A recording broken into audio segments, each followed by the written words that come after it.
Most wanted Dawood पर Pakistan expose, Republic Bharat के पास exclusive सबूत। 18 दिसंबर साल 2023 पूरे इंडिया पाकिस्तान में तहलका मच चुका है कि अंडरवर्ल्ड डॉन दाऊद इब्राहिम की हत्या कर दी। बड़े बड़े मीडिया आउटलेट बस यही न्यूज को ब्रेक कर रहे थे, लेकिन हिला देने की बात यह है कि दाऊद इब्राहिम को पाकिस्तान के शहर कराची में मारा गया है।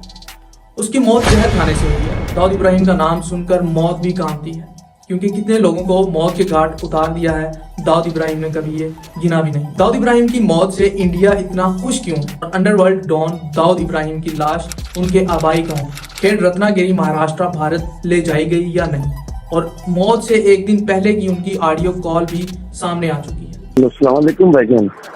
वालेकुम अस्सलाम। वालेकुम सलाम भाई, क्या हाल है? अल्लाह का शुक्र है। आप कैसे हैं? ठीक ठाक हैं सब? माशाल्लाह सब अल्हम्दुलिल्लाह, अल्लाह का शुक्र है। दाऊद इब्राहिम की मौत की असल वजह क्या है? दाऊद इब्राहिम के करीबी साथी छोटा शकील ने मीडिया से बात करते हुए पूरे का पूरा खुलासा कर दिया। शकील, ये खबर चल रही है कि दाऊद इब्राहिम को जहर दे दिया गया है और उनकी मौत हो गई है। ये आप लोगों को भी समझना चाहिए कि फेक न्यूज़ है सब। लेकिन पाकिस्तान ने ऑफिशियली इस न्यूज को ब्रेक नहीं किया। अब कंफ्यूजन ये है कि दाऊद इब्राहिम जिंदा हैं या मुर्दा। लेकिन रुकिए, यहाँ सबसे बड़ा सवाल ये है कि दाऊद इब्राहिम कौन है। तो आइए ये जानते हैं कि दाऊद इब्राहिम कौन है और कैसे बना एक साधारण आदमी अंडरवर्ल्ड डॉन दाऊद इब्राहिम। अली इन्फोवर्ल्ड की आज की वीडियो में खुशामदीद वेलकम करते हैं हम आपको। आज की इस वीडियो में आपको बता दें कि 26 दिसंबर साल 1955 खेड़ रत्नागिरी महाराष्ट्र भारत एक मासूम सा बच्चा पैदा हुआ जिसका नाम दाऊद रखा गया, और उसके पिता एक साधारण पुलिस हेड कांस्टेबल थे। लेकिन दाऊद शुरू से ही धोखाधड़ी, चोरी, डकैती करने में माहिर था। आखिरकार उसे एक प्लेटफॉर्म मिल गया जो कि डॉन बाशु दादा गैंग का था।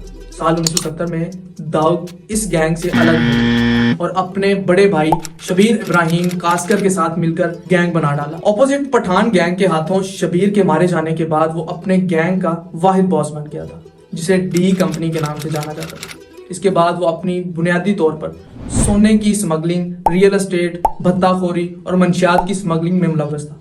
उसका crime record day by day बढ़ता जा रहा था। समद खान के कत्ल के इल्जाम में मुंबई पुलिस को रिक्वायर्ड होने के बाद वो साल 1986 में भारत से दुबई फरार हो गया था।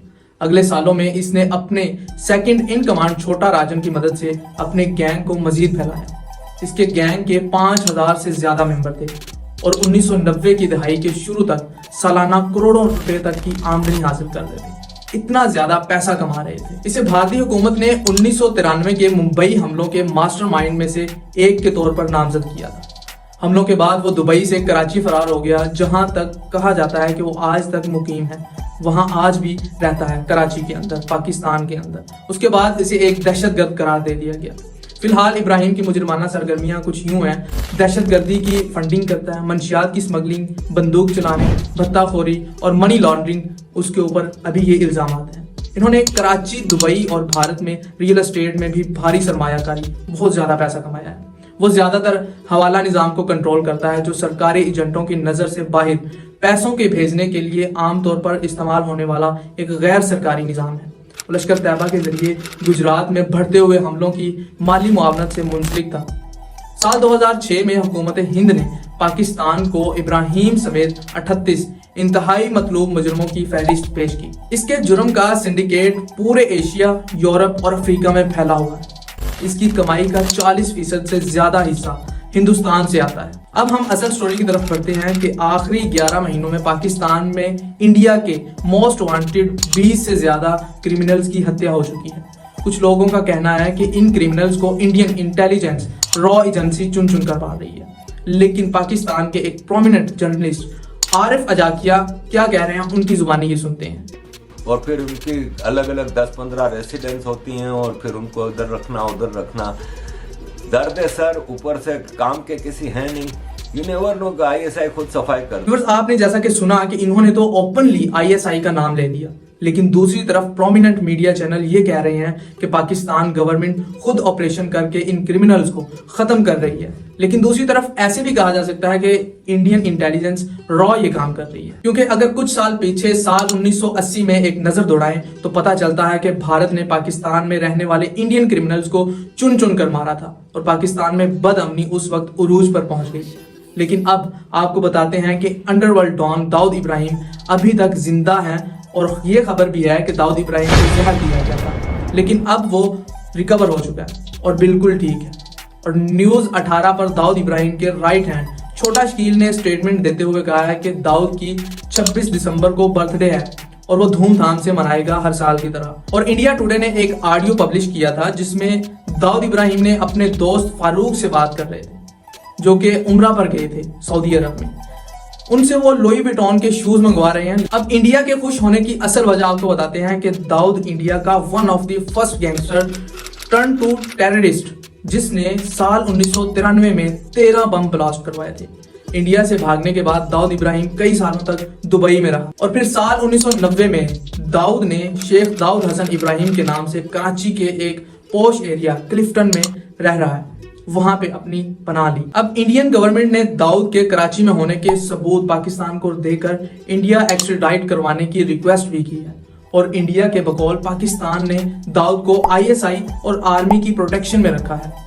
और इसका फायदा पाकिस्तान को ये हुआ कि 26 नवंबर 2008 को इंडिया पर बहुत बड़ा अटैक हुआ और इसमें इल्जाम ये है कि दाऊद इब्राहिम ने टेररिस्ट को भारत पहुंचने में मदद की। पाकिस्तान की तंजीमों लश्कर तैयबा और अलकायदा के साथ बहुत अच्छे कनेक्शंस होने की वजह से साल 2012 में दाऊद इब्राहिम को एक इंटरनेशनल थ्रेट मानते हुए इंटरपोल और यूएस की एफबीआई ने इसे मोस्ट वांटेड क्रिमिनल करार दे दिया और इसके सर पर $25 मिलियन जो कि 207 करोड़ रुपए बनते हैं इसका इनाम रख दिया। अब हैरानगी की बात यह है कि यूएस भी दाऊद इब्राहिम तक नहीं पहुंच पाया, तो फिर अचानक से कोई जहर कैसे दे सकता है दाऊद इब्राहिम को। अब जो मीडिया आउटलेट्स दाऊद इब्राहिम की ऑडियो सुना रहे हैं इसमें कोई डेट मेंशन नहीं है, तो इसे अंदाजा लगाना इम्पॉसिबल है कि ये ऑडियो रिसेंटली रिकॉर्डेड है या कोई पुरानी ऑडियो है। लेकिन छोटा शकील ने ये बात वाजे कर दी है कि दाऊद की बर्थडे से पहले ये बातें, ये रूमर्स फैलाना आम है और दाऊद बिल्कुल ठीक है। पाकिस्तान की कुछ पॉलिटिकल पार्टीज और एक्सपर्ट्स ये बात कर रहे हैं कि इन किलिंग्स के पीछे पाकिस्तान गवर्नमेंट का हाथ है और इसकी असल वजह है पाकिस्तान की इकोनॉमी, जिसके बारे में मेरा ख्याल है कि आपको बताने की जरूरत नहीं है कि किस तरह से पाकिस्तान की इकोनॉमी डगमगा रही है और इसे स्टेबल करने के लिए एक ही तरीका है और वो है लोन। अब पाकिस्तान के दोस्त मुमालिक भी पाकिस्तान को लोन देने से इनकार कर रहे हैं। अब दूसरा रास्ता है किसी बड़े इंटरनेशनल बैंक से लोन, जैसे कि IMF, एशियन डेवलपमेंट बैंक या यूरोपियन इन्वेस्टमेंट बैंक। इन बैंक से लोन लेने की कुछ स्ट्रिक्ट पॉलिसीज हैं जिनके ऊपर पाकिस्तान का उतरना बहुत ही मुश्किल है। इन्हें FATF यानी फाइनेंशियल एक्शन टास्क फोर्स की कुछ कंडीशंस के ऊपर पूरा उतरना होगा। पाकिस्तान के टेररिस्ट को सपोर्ट करने के इल्जाम की वजह से पाकिस्तान FATF की ग्रे लिस्ट में है और इससे बाहर निकलने के लिए पाकिस्तान को गैंगस्टर्स और क्रिमिनल्स पर स्ट्रिक्ट एक्शन लेना होगा। इस बात को सामने रखते हुए कुछ एक्सपर्ट्स का ये मानना है कि पाकिस्तान फाइनेंशियल हेल्प लेने के लिए इन टेररिस्ट को एक एक करके खत्म कर देगा और ये इस काम की शुरुआत है जो कि दाऊद इब्राहिम की अफवाह इस वक्त फैली हुई है। और अब बारी आती है सबसे बड़े एक्सपर्ट पब्लिक की। इसके बारे में आप क्या राय रखते हैं कमेंट सेक्शन में जरूर बताइएगा। मिलते हैं एक और ऐसी वीडियो में। Ali Murtaza signing off.